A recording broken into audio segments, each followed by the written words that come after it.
done. Just sure.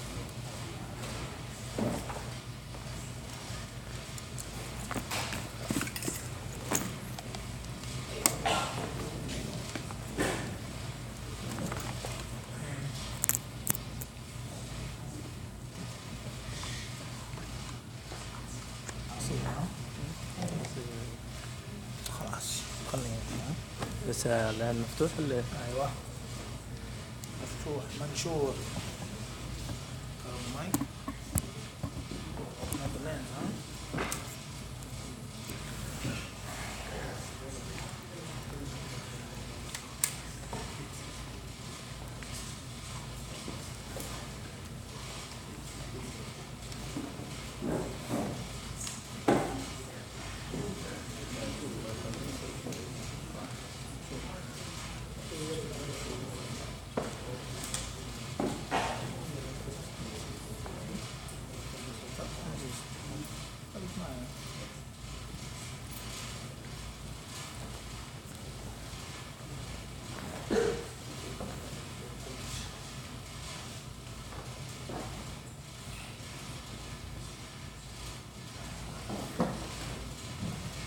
بسم الله الرحمن الرحيم الحمد لله رب العالمين وصلى الله وسلم وبارك على عبده ورسوله نبينا محمد وعلى آله وصحبه أجمعين أما بعد.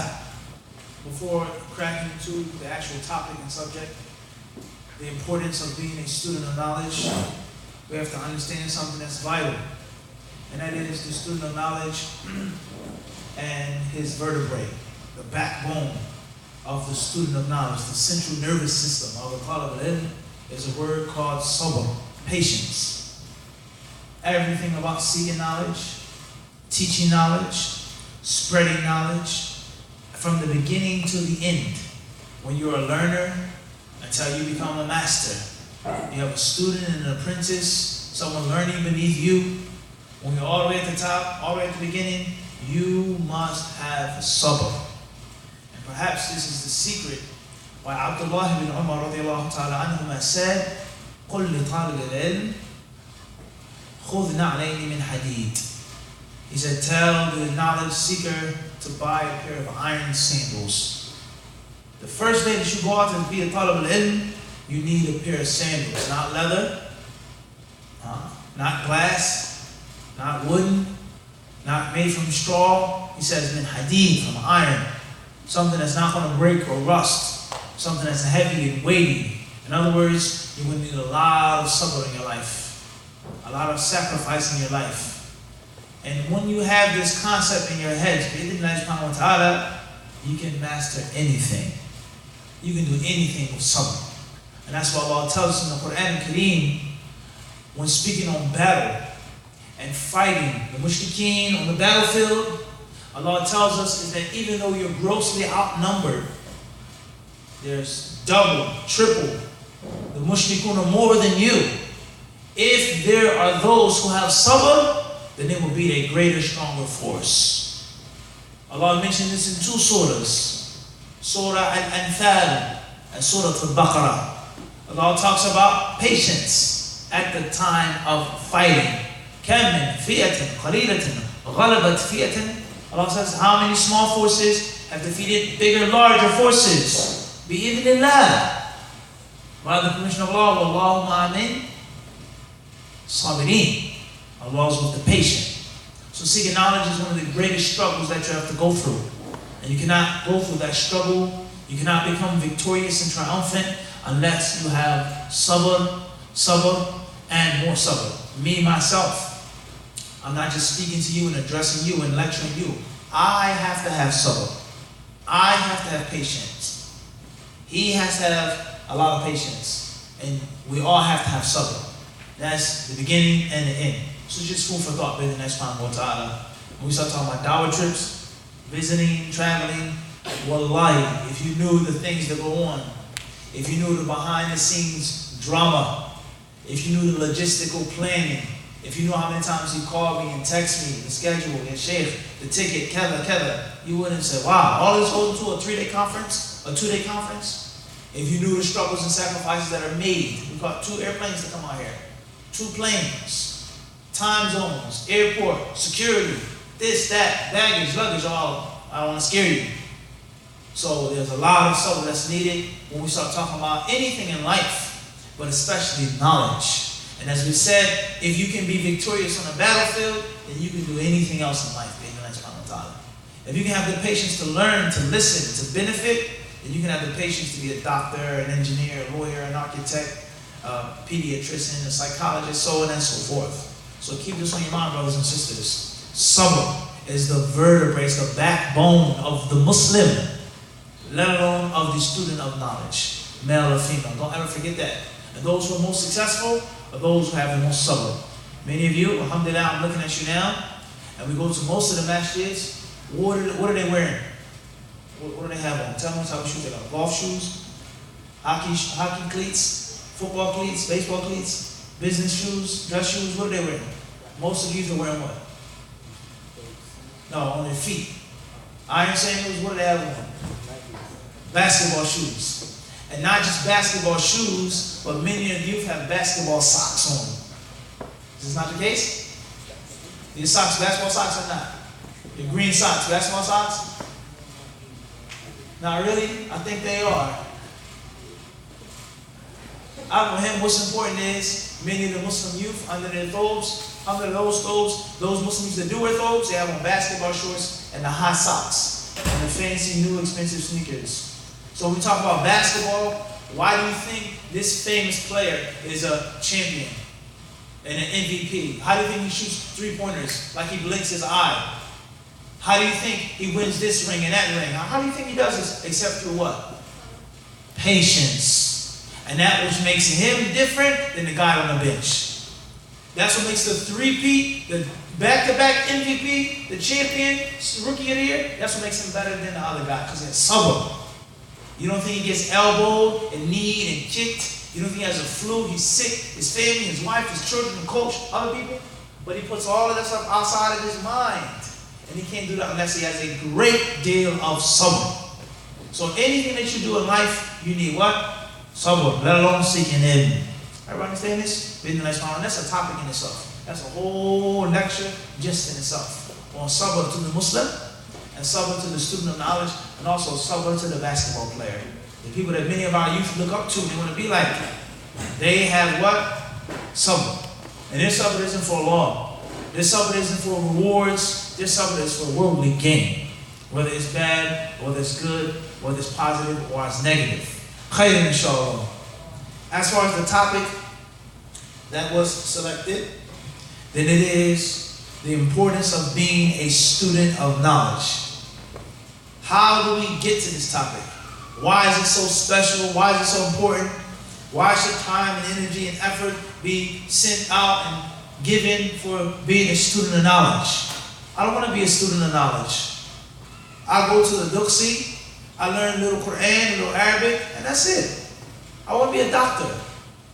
I want to be a basketball player. I want to be a surgeon, a nurse. I want to be this, I want to be that. That's it. Alas. Why do I have to be a student of knowledge? Why is it important to be a student of knowledge? Why is it so crucially vital being a talib al-ilm? The answer to the question lies in something that's bigger and deeper, a bigger concept. And that is, being a student of knowledge is nothing more than being a Muslim. Being a good student of knowledge, it means that you're a good Muslim. But then it means that you become a better Muslim. And bi'idhnillah, by the permission of Allah subhanahu wa ta'ala, you become elite.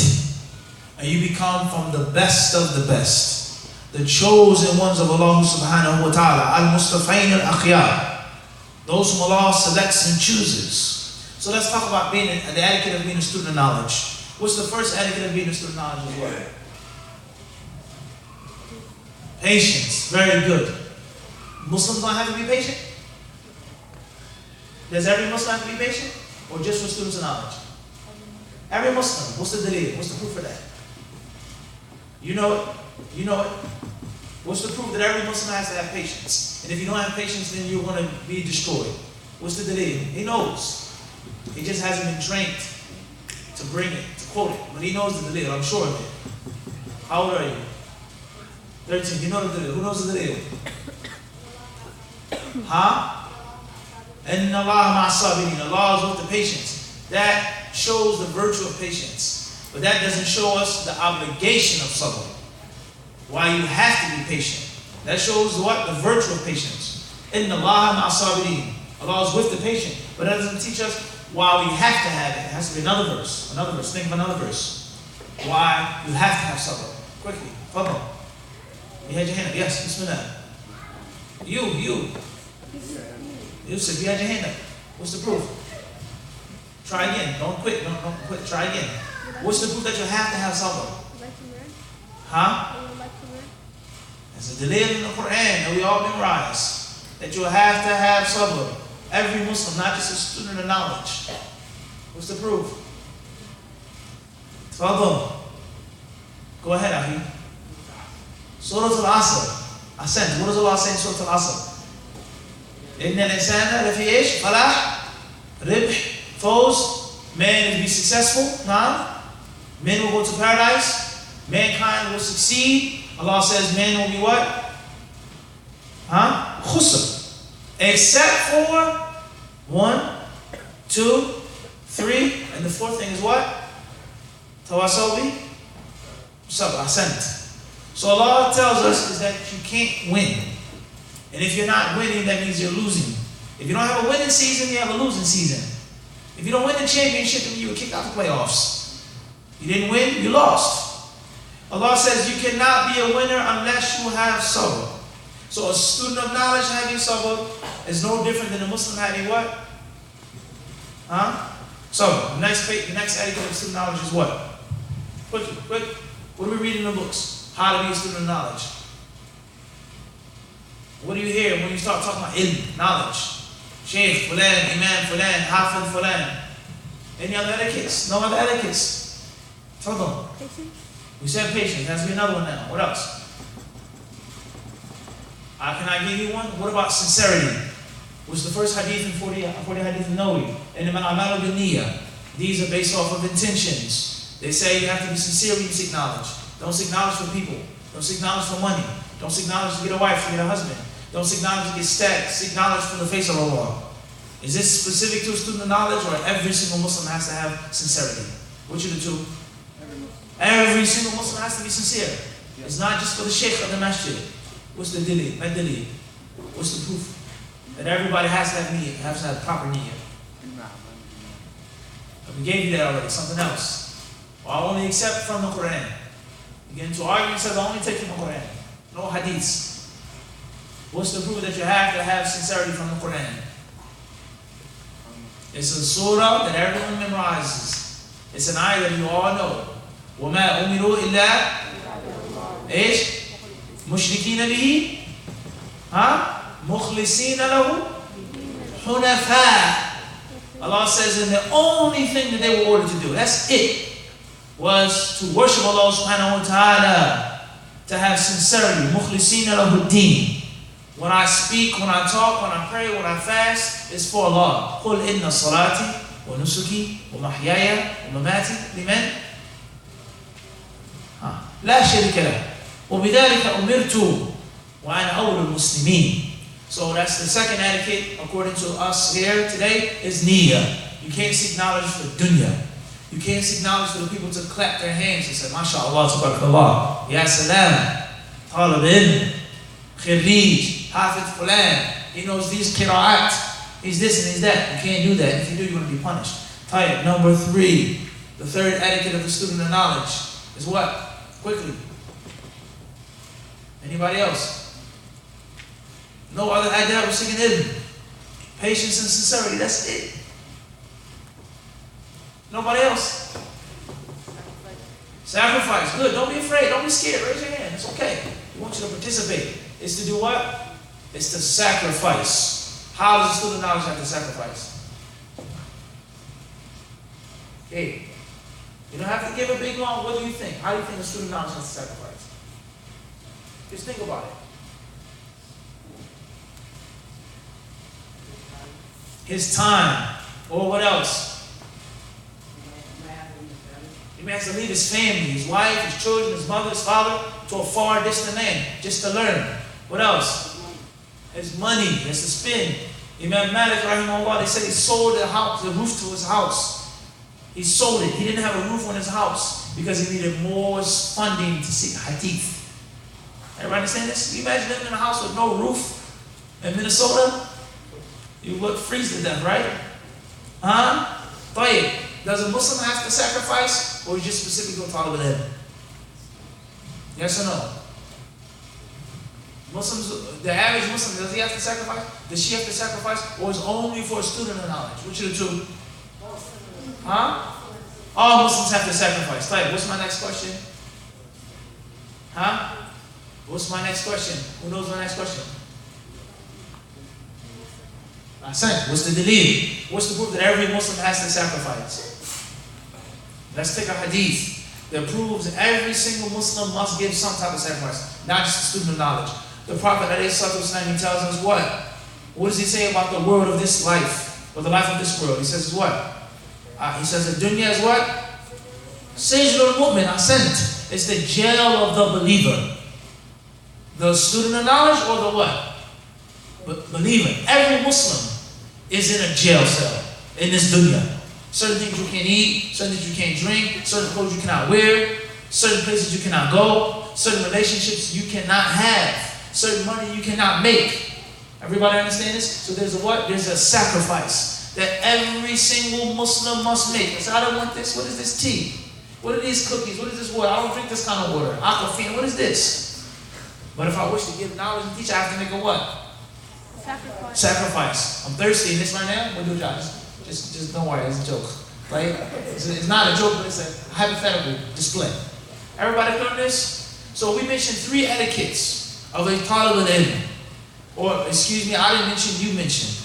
You said sabr, patience, sincere intention, and sacrifice. All 3 of these things are necessary etiquettes for every single Muslim.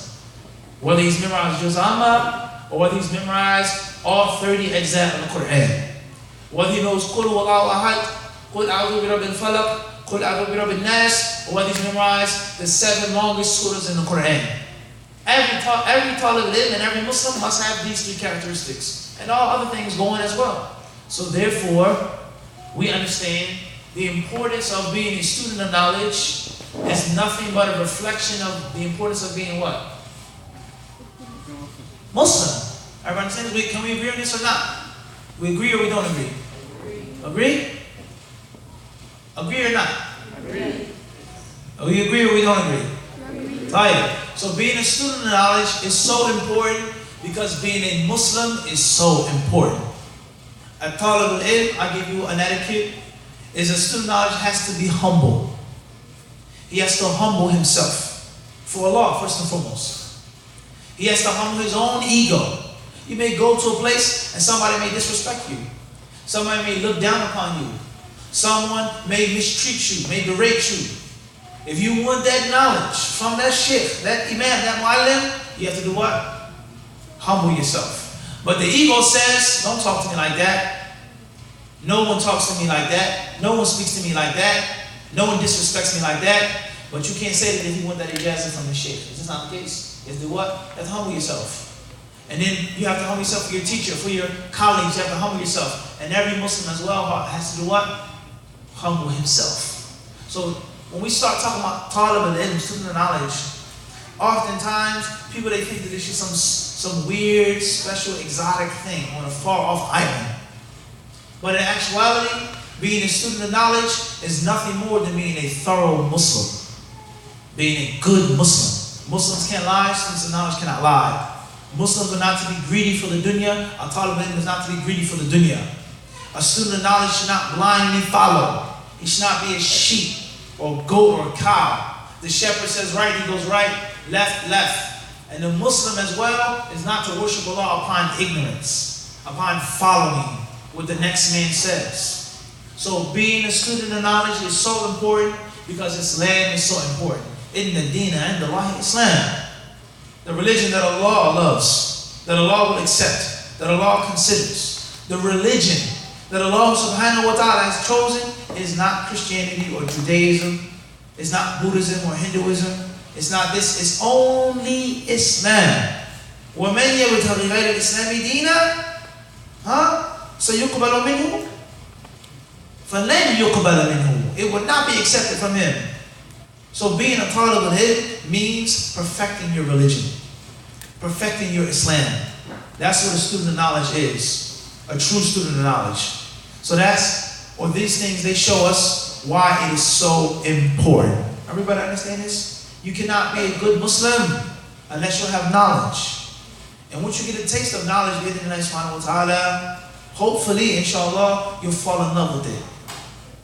And you become addicted to seeking ilm. Bi'idhnillah. As the Prophet ﷺ told us, and we just mentioned this hadith earlier this morning, the hadith of Anas ibn Malik, in which the Prophet ﷺ says, "Man humani la yashba'an." He says 2 types of people would never satisfy themselves. They'll never become full. And the first person, he says, "Manhumun fi talab al-ilmi la yashba'." He says, he who seeks knowledge will never ever become satisfied. One hadith leads you to 10 more hadiths. One problem leads you to reading an entire book. Many of the ulama of the past, they never had indexes. They never had table of contents. The Musnad of Imam Ahmed was the Musnad of Imam Ahmed. There was no alphabetical order. There was no arrangement. There was no Maktab al-Shamila. If you wanted to find a hadith of Abdullah ibn Amr ibn al-As, then you had to read through his hadiths, which are over 700. If you wanted to find a hadith of Ibn Umar, over 1,000. There was no Kitab Tahara, Kitab Siyana. So knowledge, once you start going towards it, it leads you to more. It keeps pulling you and pulling you and pulling you and pulling you in, as if it's a mirage. You keep walking closer and closer, but there's no order. But every step that you take, every hadith that you read, every class that you sit in, you learn as well. So you get food, but your belly grows bigger and bigger and bigger. And every time your belly grows bigger, you get more rewards, more forgiveness. Allah raises you and exalts you in status in this life, in the grave, and in the hereafter. So being a student of knowledge, we say, is of 2 levels. 2 levels. Number 1 is a mandatory level. And number 2 is a voluntary level. The first level is something that every single Muslim must be on. Everybody in this gymnasium right now, man, woman, and child, has to be a student of knowledge. And what's meant by that? The basics of Islam. What do you believe in? What don't you believe in? How do you pray? How do you make wudu? Is it the sunnah when you go to the wudu station and take off your socks and to wash your feet and take them off? Is that the way? Is that proper? Is that correct? When you use the bathroom, is it haram to stand up when you use the bathroom, or is it permissible? You have to have the basic fiqh of your day-to-day lives. What's hijab? Is it permissible to wear blue khimar? A black khimar? A burgundy khimar? An orange khimar? Is that permissible or is that haram? How long does the khimar have to be? Do I have to cover my hands and my face? If you're doing something on a daily basis, then you must know the basic ruling therefore. If you have a shop, you have a business, you have to know what's haram, what's halal, what's riba, what's not riba, what debt, what collateral, what down payment can you make, etc. So every single Muslim must have the basics of the deen. And this is the meaning of the hadith of Anas radiallahu anhu in the Sunan of Imam Ibn Majah, Talab al-ilmi faridatun ala kulli Muslim. Seeking knowledge is mandatory upon each and every Muslim. Being a scholar? No. Going overseas, studying in Medina, in Yemen, in Egypt, studying in Nigeria, in Mali, in South Africa, in Indochina? La. Leaving your family? La. Eyeing a pair of sandals? No. That is not mandatory upon every single Muslim. But every single Muslim living in Minnesota, living in New York, living in Philadelphia, must know the basics of his or her aqidah. The basics, with the proof. And before we move on any further, if you notice how we ask for the dalil for everything that we said. What's the dalil? What's the dalil? What's the dalil? Unfortunately, this is something that we've become far from. We've gotten out of this habit, which some years ago was a necessary practice. Whenever you said something, you had to mention the dalil. And this is why al-usul al-thalatha, the 3 fundamental principles written by Imam Muhammad ibn Abdul Wahhab rahimahullah, this is why this should be one of the first books that every student of knowledge memorizes and and understands its explanation. Not just the content of the book. It talks about aqidah, it talks about the questions in the grave, but it teaches you, it trains you to refrain from speech unless you know the dalil. وَالدَّلِيلُ قَوْلُهُ تَعَالَى وَالدَّلِيلُ قَوْلُهُ تَعَالَى وَالدَّلِيلُ قَوْلُهُ تَعَالَى وَالدَّلِيلُ قَوْلُهُ تَعَالَى. There's not one point in the book except that the author mentions the dalil. And the big purpose, the main purpose behind this book is not just for the basic information, but it's the manhajiyya. It's the way that I cannot say something's halal or haram unless I can quote the kitab and the sunnah. Everybody understand this? So that's something that you should practice. Be the next one. You have halaqah, you should quiz and test each other. What's the room I'm wearing the white thobe? You say jazz. What's the dalil? Then his turn, then his turn, then her turn. And that's how everybody becomes sharp. Be the next one. That's true ilm. That's true knowledge. That's the first level. The level, which is the second, is a level of virtue. It isn't a level of obligation. It's something that is only for a few chosen people. إِنَّمَا يَخْشَى اللَّهَ مِنْ عِبَادِهِ الْعُلَمَاءِ ذَلِكَ لِمَنْ خَشِيَ رَبَّهِ. Allah says, only the ulama, only those who have true ilm, who have the khashya from Allah subhanahu wa ta'ala. The ayah in the Quran, it doesn't say, إِنَّمَا يَخَافُ اللَّهَ مِنْ عِبَادِهِ الْعُلَمَاءِ إِنَّمَا يَهَابُ اللَّهَ مِنْ عِبَادِهِ الْعُلَمَاءِ. But it says, إِنَّمَا يَخْشَى اللَّهَ. And khashya and khawf are different. Khawf is fear. And khashya is fear based upon knowledge. It's fear based upon detailed information of the thing that you're afraid of. As we say, the thing that you dread. My worst nightmare. I thought about it. It happened to me before. I saw it happen to other people. So I dread that thing. I dreaded awful thing. But fear is not the same. Why don't you go and travel? I'm afraid. I don't know what's going to happen to me. It's based off of ignorance, initially.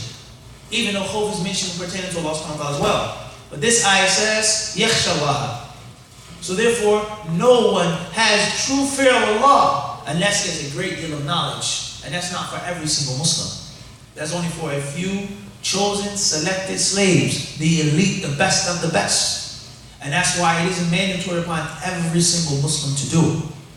But from among 50 Muslims, there has to be at least one. From among 100 Muslims, there has to be at least 5 or 10.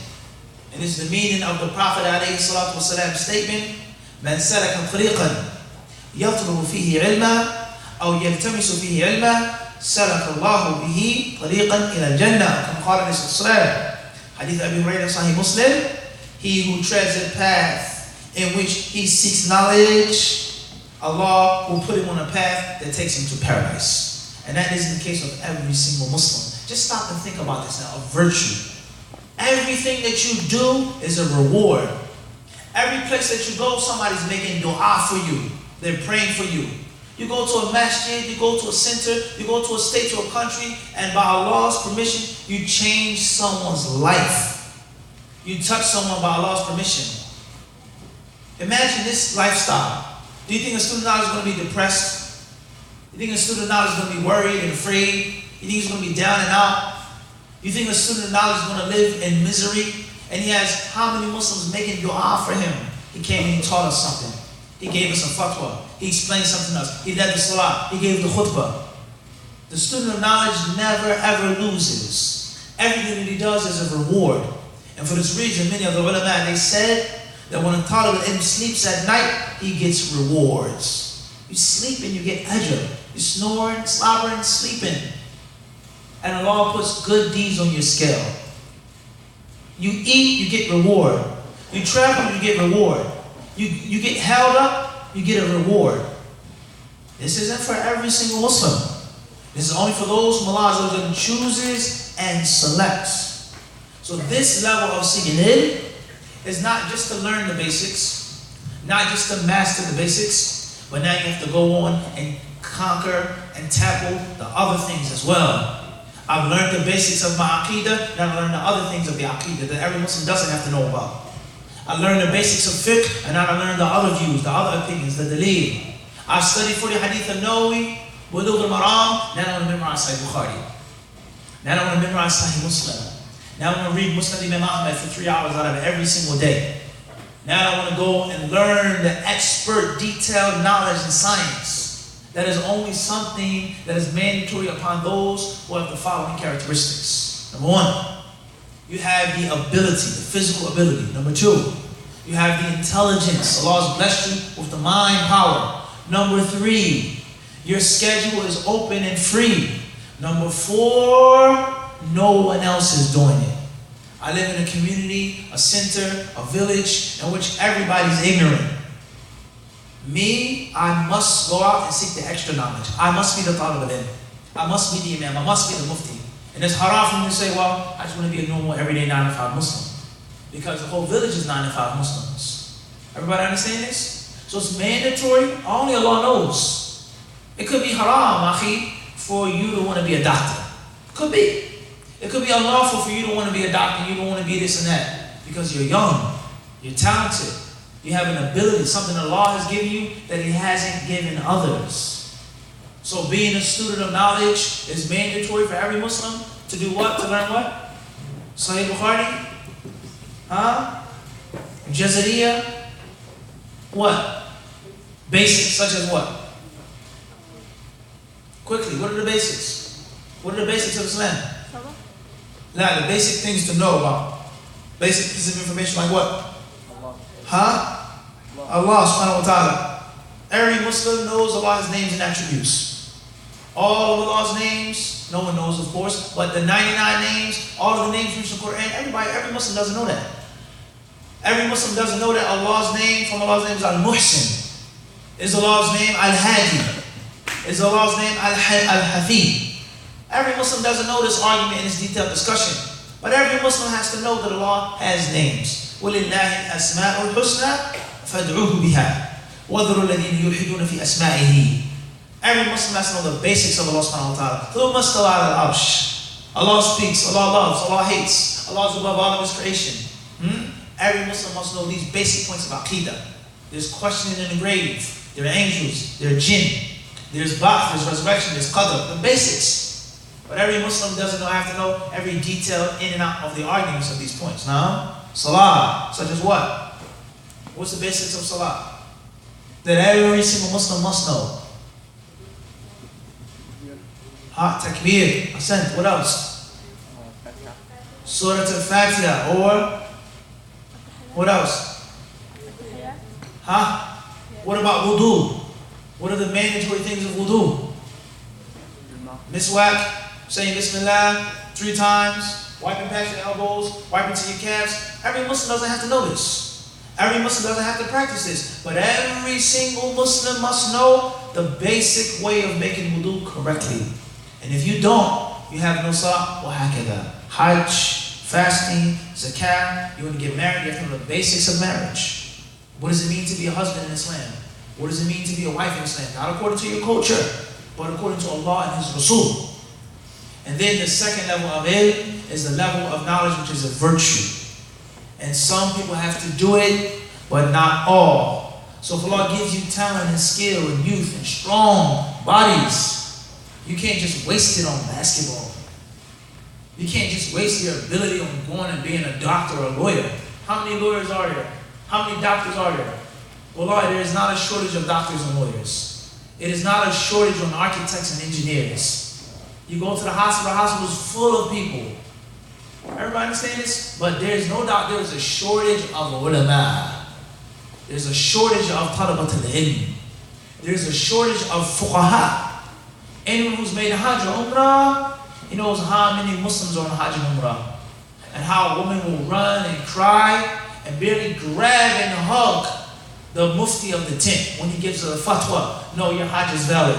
Don't worry about it. The Prophet says this, you don't have to stay in Mina, you don't have to pay this, khalas, bidinillah. She says, really? I thought my hajj was false. I thought it was ruined. I thought I had to go back and do it again. He says, la, khalas. Everybody understand this? Not the doctor, not the lawyer, not the architect, not the engineer. Wallahi, the people that have the most money when you go make a hajj and umrah, they're worthless. They mean nothing. Rather, they're the people that complain in the tent. Why is it so dirty? Why is it so nasty? Why do we walk so much? I spend all my money on my hajj trip and we have this nasty food to eat. But the one in the tent that has ilm, that has fiqh, this is halal, that's haram. make tawaf like that, make sa'i like that, go at 12 noon, go before 12 noon. That is the person that's on a pedestal. The people, they pray for him. They'll give him their food and their drink. If he falls and trips and hurts his leg, wallahi, they'll carry him back to the tent. The value of ilm. And it's mandatory for at least one person to have it, 2 people to have it, 5 people to have it out of the community. And if no one has it, then everybody gets sin. Everybody is sinful. Why? Why is everybody sinful? When it was only an obligation upon a few people. But everybody's now in the anger of Allah. Why is this? Fard kifaya, huh? Why is fard kifaya when no one does it, everybody is sinful? Why? Limada. It's an obligation upon the community as a whole, not every single individual. Why does the whole community get sin when no one does it? Anybody know? Anybody have an idea? No one what? No one took it upon themselves. It wasn't upon themselves. It was only upon one man in the community.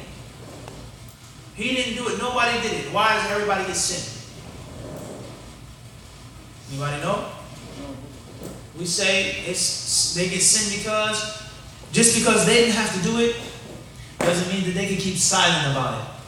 You knew that there were youth that had the ability to seek ilm, that had the desire to seek ilm, and you did literally what?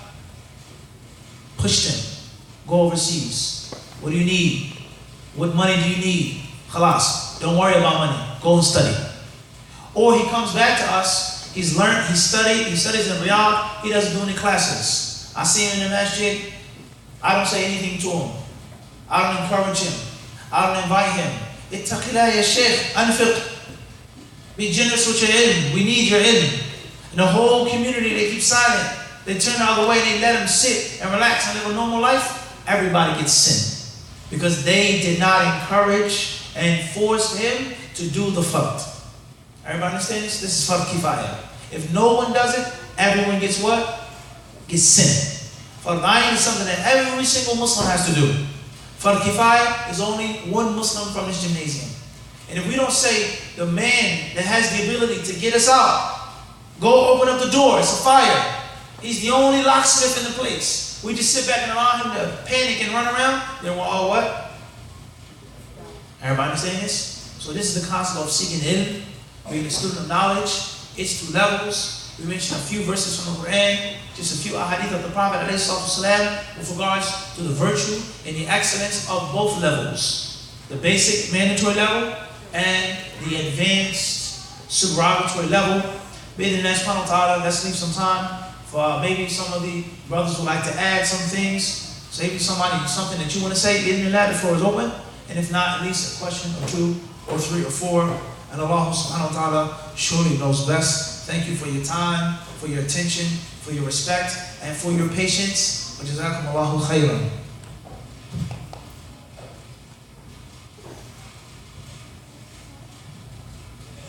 So we'll conclude with question and answer, inshallah. Anyone who has questions can ask.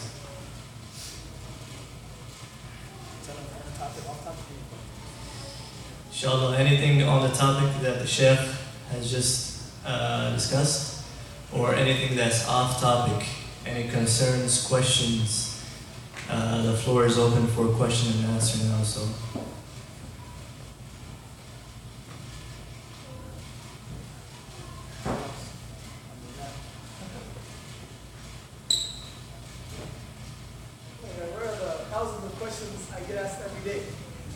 Question over there. Before we move further, brothers and sisters, a general brief piece of advice for myself. And that is, when we talk about the etiquettes of the student of knowledge and the etiquettes of a Muslim, there's some etiquettes of the student of knowledge and some etiquettes of a Muslim that aren't shared. There's certain things that Muslims should have and students of knowledge shouldn't have. Or at times you shouldn't have this thing. A staple part of everyone's belief and practice of Islam is haya, shyness, to be shy. And we know that the word haya, haya'un, is very similar to another word, hayatun.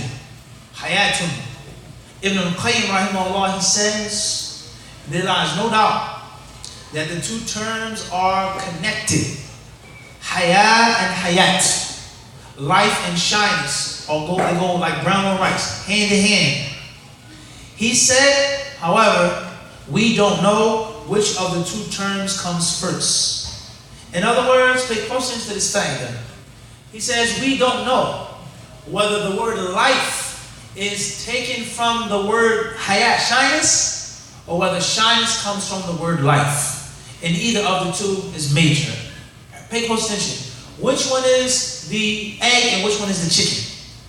Everybody understand this? They're both connected. The egg and the chicken are connected. But which comes first? Was it the chicken first, the hen, or the egg?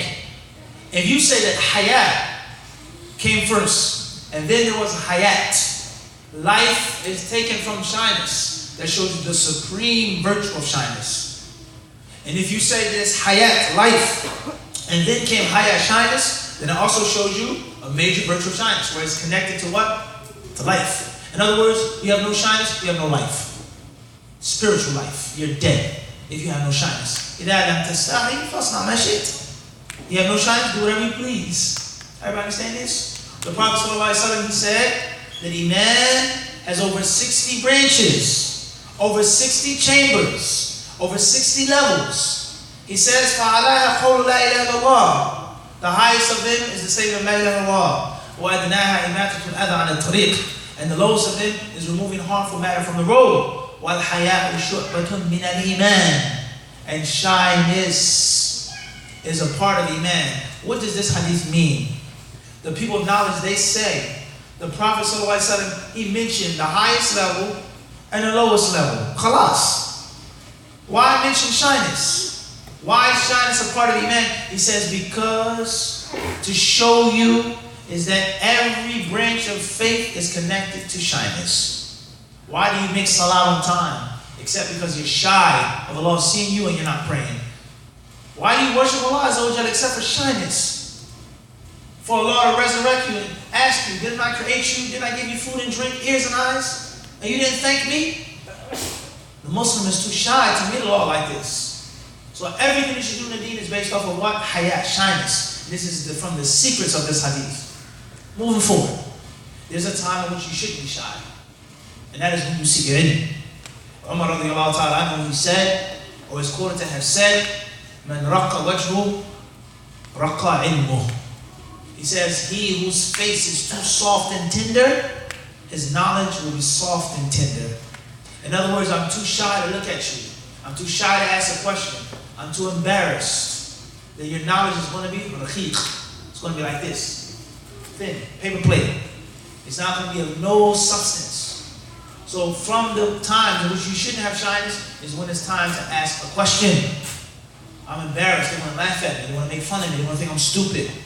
You don't know that? You didn't study that? You can't say that properly? Or you have this problem? Astaghfirullah. This is from the tricks of shaitan. So many places that we go, alhamdulillah, many people, they have many questions. And then there's some places that we go, and the people, they have a million questions, but they're too shy, they're too afraid. And that's bad. That's not a good thing. Or you find some people, you may go to a center and they say, don't ask the sheikh too many questions. Don't burden him. Don't ask him too much. Wallahi, we were in Guyana, in South America. We did a talk at nighttime. We traveled from the mainland to an island on a boat. We got there, we gave them a talk. The shabab, you could see in their faces that they had questions, but they were scared. They were looking at the sheikh and I'm actually like, can we ask? So he said, go ahead, ask the questions. So one question turned into two, two turned into five, five turned into 10. So it is khalas, that's enough. Give the sheikh some rest, he has to go, khalas. So the brother who was our guide, who was driving us around, he stopped and said, He said the sheikh will rest when he goes to his grave. He came to Guyana to benefit the people, let him answer the questions. So oftentimes these things, they prevent you from learning and benefiting, being shy or being too polite. If it was me, someone came to speak to me, what we used to do to our teachers in Medina, only Allah knows. We would torture them. We would literally follow them. The time he got out of his car in the parking lot, to the classroom, to the office, back to the car, question. Everybody understand this? So this is not, that has nothing to do with me, because I don't have any knowledge. I don't have anything to give you. All I can do is just pass on. That's it. But when you have an opportunity to learn, You should not be shy. Everybody understand this? Wallahu a'lam. تفضل يا أخي.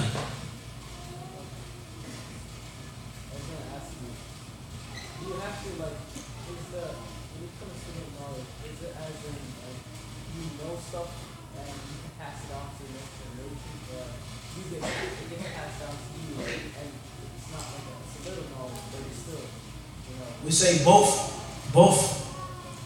A student of knowledge is someone who learns and teaches. He benefits and he benefits. He becomes guided and he guides others.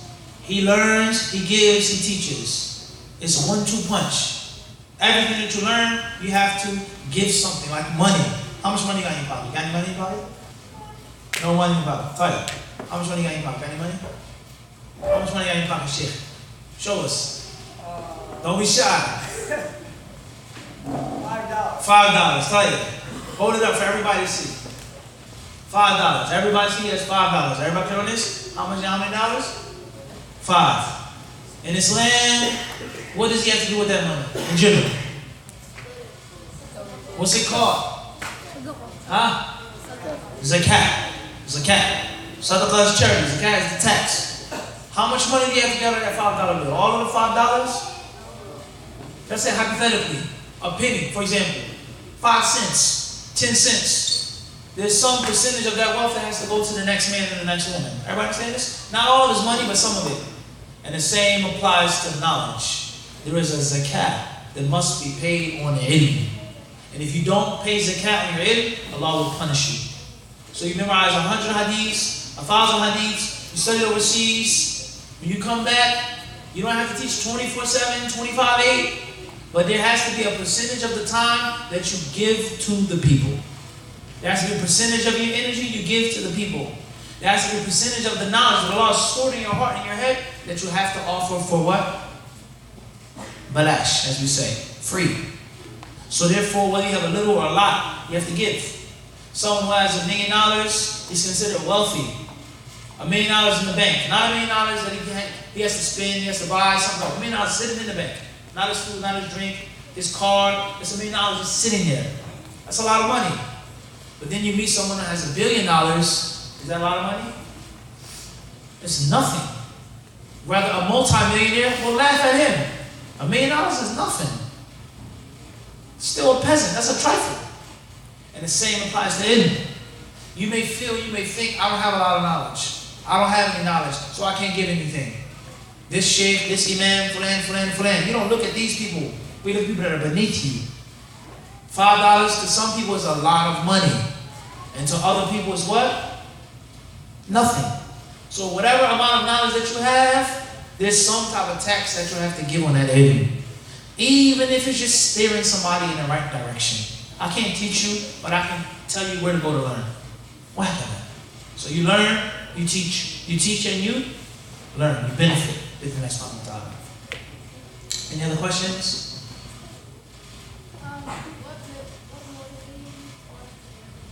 Says, what motivated you to want to learn?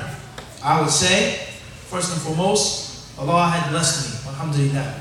And I can say this as we said in the talk, the boast, right?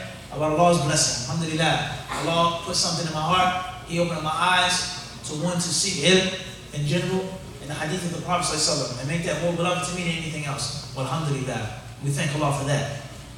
Secondly, tangible reasons, I would say, my upbringing. Alhamdulillah, my mother and my father, they accepted Islam.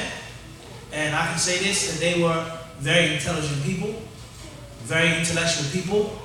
My father had a slew of books in his house. My mother had a ton of books. And when I was a very young man, my mother would tell me vividly, she would say to me, I named you Muhammad for a reason. Your name is not Martin. Your name is not Michael. Your name is no kafir mushrik name. Your name is Muhammad. I made dua for you. When I conceived you, I knew that you were Muhammad. Allah had gave me. First child that she had was a boy. And he died. He was a stillborn. Then my mother had a girl, Sakina. Another girl, Bashira. A third girl, Hanan. She lost hope. She gave up on having a son. And then finally, years later, she got pregnant. And she said, I knew that Allah had answered my dua. And it was Muhammad. She said, I named you with a special name. I made special dua for you. So don't grow up and waste your life. She would tell me, read books, study. Don't go in the street corner. Don't hang out with this person and that person. Don't be a fool in the street. Don't be a hooligan or a hoodlum or whatever. Don't waste your time.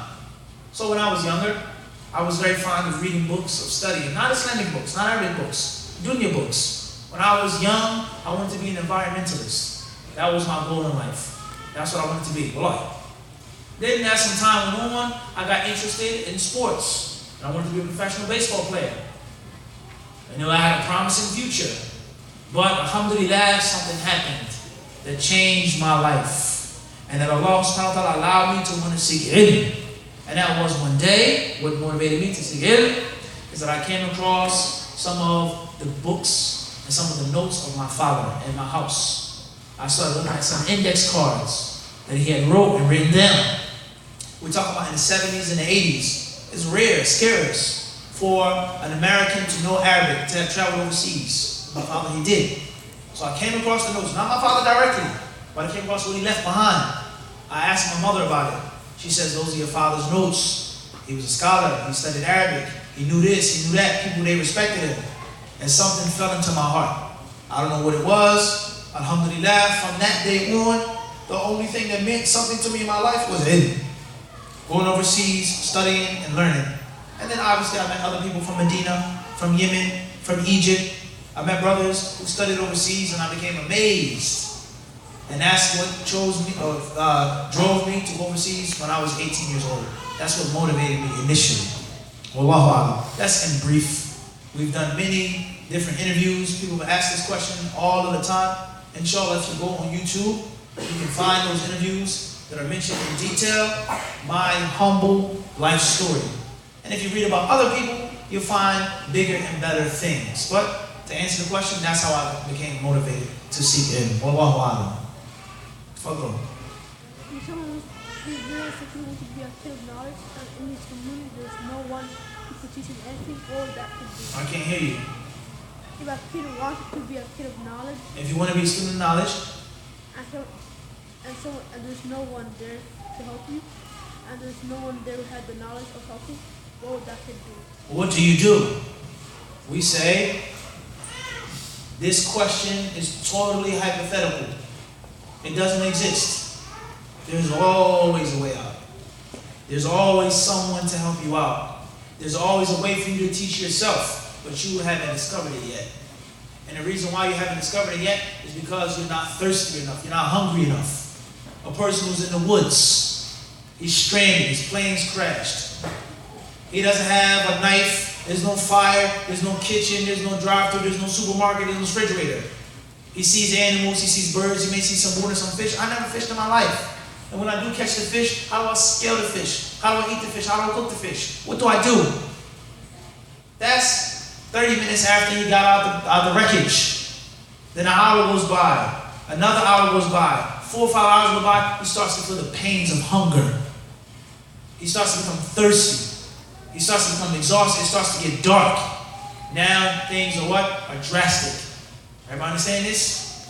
Everybody clear on this? Now his instincts, they take over. The pain in his stomach, the mind, the mental feeling, the connection of the belly and the mind, it forces him to go out and pick up a stick and make a knife and make a fire and grab the water out the fish and eat it raw. Everybody understand this? So if you're hungry enough, you'll find food. If you're thirsty enough, you'll find water. And the same applies to ilm, knowledge. When I started seeking ilm, I didn't have a teacher. I asked someone to teach me, he didn't teach me. And alhamdulillah, I say perhaps he didn't teach me on purpose. Maybe he was wise and I was foolish. And maybe he wanted me to starve, lock me up with no food. Everybody understand this? To create a desire. I became frustrated. I didn't have nobody teaching Arabic. So I forced myself to learn Arabic. The books that I had in my house, this store, that store, I've literally made myself learn, read and write. Until Allah blessed me with a teacher. So therefore, if you're hungry, you'll find food. If you're thirsty, you'll find water. Even if you have to go over the same thing 50 times, Allah will bless you. But you have to fight in the beginning. You have to struggle. You have to miss shoot an arrow and you miss the animal 3, 4, 5 times. It's hard to hunt. But once you start feeling hungry and hungry and hungry, you're not going to miss that next shot. So the same applies to ilm. You gotta want it, you gotta taste it. And if you don't taste it, if you don't want it, it's not gonna come to you. Al-ilmu in a'taytahu kullaka a'taka ba'dahu. Aw kama qeel. They say, you give all of yourself the knowledge will give some of itself to you. Clear? So bi'idhnillahi subhanahu wa ta'ala, teach yourself, force yourself to study, and alhamdulillah, you live in a time which is different than the time which we live. You have the internet, you have Google, you have an iPhone, you have Apple, you have the internet.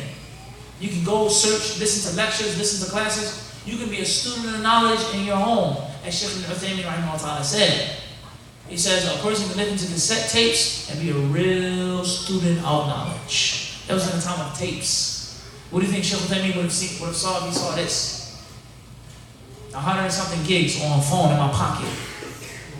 Unlimited internet access. Unlimited data. So therefore, bi'idhnillahi subhanahu wa ta'ala, if you really want ilm, nothing can stop you. And once you take a step, once you strive, then Allah will bring you the teachers and the people that you need. Bi'idhnillah. Take the last question, bi'idhnillah, and then we'll stop. Unfortunately, we have run out of time. Unfortunately. Last question, inshallah. Okay, so if a girl wants to go and go to like college or something like knowledge, can she like do it by herself? If a woman wishes to seek knowledge, can she be by herself? Time. We say yes and no. Yes and no. If she had to seek the mandatory ilm, a necessary knowledge, or she lived in a place that was corrupt, a place that was immoral, a place that was debased, and she had to leave and to go to a better place to get that knowledge without a mahram, then that's one thing. That's one thing. As far as if it wasn't the case, it was extra knowledge that she was seeking, supererogatory knowledge, or she lived in a place that was okay, even though another place is better, then she should not travel. She should not go anywhere without her mahram. As the Prophet ﷺ has told us. A mahram can take her to a place, can give her a safe environment and allow her to study, even if she's by herself for some time. The concept of traveling, the safar, the rihla, the plane, the car, the train, that shouldn't be done without a mahram, unless it's a necessity. So we say that the answer to this question is no different than the answer to this question. If you don't have a mahram, you don't have a husband, you don't have a father, you're a woman, the university only accepts men. If you're hungry, nothing can stop you from getting ilm. Nothing can stop you from seeking knowledge. And oftentimes, women have an easier way of seeking ilm than men. Because men have to work, men have to provide. But a woman who has a good husband, she stays in the comfort of her home. Please take me to the classes. Please enroll me in these classes. Please buy me these books. Please give me this information. So nothing can stop you from being a talib al-ilm. The only thing that you can have is an obstacle, a roadblock, a challenge, a hurdle. It's meant for you to jump over it. It's not meant for you to run into it. Obstacles are not meant for you to submit to. An obstacle is only made for you to get over it. So I don't have a mahram. I don't have a teacher. I don't have any money. That can't stop you if you continue. And the proof for this, you may say this is far-fetched, Yafi. Allah says, وَالَّذِينَ جَاهَدُوا فِينَا لَنَهْدِيَنَّهُمْ سُبُلَنَا وَإِنَّ اللَّهَ لَمَعَ الْمُحْسِنِينَ. Allah tells us, وَالَّذِينَ جَاهَدُوا فِينَا. Those who fight and struggle for our cause, seeking ilm is for the cause of Allah. Those who work hard, those who sacrifice, they go through hardships and difficulties, Allah says, لَنَهْدِيَنَّهُمْ سُبُلَنَا. Certainly we will guide them to our path. We will guide them. We will make it easy for them. وَإِنَّ اللَّهَ لَمَعَ الْمُحْسِنِينَ. And Allah is with the muhsineen. So you struggle, I don't have a mahram to travel, Allah is with you. You struggle, I don't have a teacher, Allah will be with you. You struggle, you stumble, you don't have the things that you need, don't quit. Don't give up. Don't throw in the towel. It's nothing but a matter of time before the support of Allah comes. And for further knowledge, inshallah, please go into the channel, hadithdisciple.com. We have done several lectures in which we have specifically addressed the issue of women seeking knowledge. We've done several lectures, not on men, but just for women. So please go on hadithdisciple.com, type in the lectures for the women, bi'idhnillahi subhanahu wa ta'ala, wallahu a'lam.